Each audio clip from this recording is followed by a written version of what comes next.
പോകട്ടെ. റിയ, ഇപ്പോൾ ഇനി 10 പേർ അവിടെ ചികിത്സയിലുണ്ട്. അവരുടെ ആരോഗ്യാവസ്ഥയുമായി ബന്ധപ്പെട്ട് നമുക്ക് ലഭിക്കുന്ന വിവരം എന്താണ്? സാരമായ പരിക്കുകളുണ്ടോ?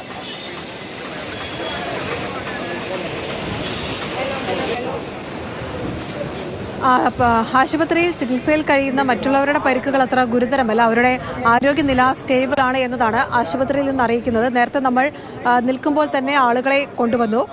അവരുടെ പരിക്കുകൾ കാലിനൊക്കെ ചെറിയ പൊട്ടലുകളും മറ്റുമുള്ള ആളുകളാണ്, ചെറിയ മുറിവുകളൊക്കെ ഉള്ള ആളുകളാണ്. പക്ഷേ ഈ അപകടത്തിൻ്റെ ആഘാതം അവരുടെ മുഖത്തുണ്ടായിരുന്നു.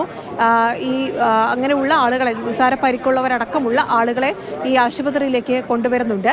ചിലർക്ക് കയ്യിൽ പരിക്കുണ്ട്, ചിലർക്ക് ചില മുറിവുകളുണ്ട്, രക്തം പുറത്തേക്ക് ഒഴുകുന്ന തരത്തിലുള്ള ചില മുറിവുകളുണ്ട്. പക്ഷേ അത്രയും ഗുരുതരമായ ആരോഗ്യസ്ഥിതിയല്ല അവരുടേതെന്നതാണ് ആശുപത്രിയിൽ നിന്ന് അറിയിക്കുകയും ചെയ്യുന്നത്. എന്തായാലും പരിക്കേറ്റ മുഴുവൻ ആളുകളെയും ഇവിടേക്ക് എത്തിച്ചുകൊണ്ടിരിക്കുന്നു. കാഷ്വാലിറ്റിയിൽ ചികിത്സ തേടി പോയവരുണ്ട്. മുഴുവൻ ആളുകൾക്കും ചികിത്സ ഏർപ്പെടുത്താനുള്ള എല്ലാ ക്രമീകരണങ്ങളും ഇവിടെ ഏർപ്പെടുത്തിയിട്ടുമുണ്ട്. അപകടമുണ്ടായതിൻ്റെ തൊട്ടടുത്ത് തന്നെയുള്ള ആശുപത്രി ആയതുകൊണ്ട് തന്നെ കൂടുതൽ ആംബുലൻസുകൾ അവിടെ എത്തിച്ച് ആരോഗ്യ പ്രശ്നങ്ങളുള്ള മുഴുവൻ ആളുകളെയും ആശുപത്രിയിൽ എത്തിച്ച് ചികിത്സ ഉറപ്പാക്കാനുള്ള ക്രമീകരണമാണ് ഏർപ്പെടുത്തിയത്. പോലീസ് ഉദ്യോഗസ്ഥരടക്കം റോഡിൽ നിന്ന് ആംബുലൻസ് വഴിതിരിച്ച് വേഗത്തിൽ ആശുപത്രിയിലേക്ക് വിടുന്ന തരത്തിലുള്ള ക്രമീകരണം ഏർപ്പെടുത്തിയിട്ടുണ്ട്.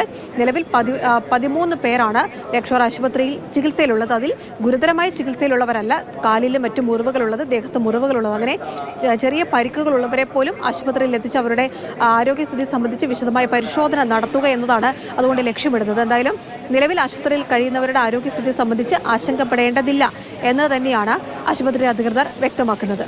അതെന്തായാലും വലിയ ആശ്വാസം തന്നെയാണ്. ആശുപത്രിയിൽ ഇപ്പോൾ 10 പേരാണ് ചികിത്സയിലുള്ളത്. അതിൽ ആരുടെയും ആരോഗ്യനിലയിൽ ആശങ്ക വേണ്ട എന്ന് നമുക്ക് ഉറപ്പിച്ചു പറയാൻ കഴിയും.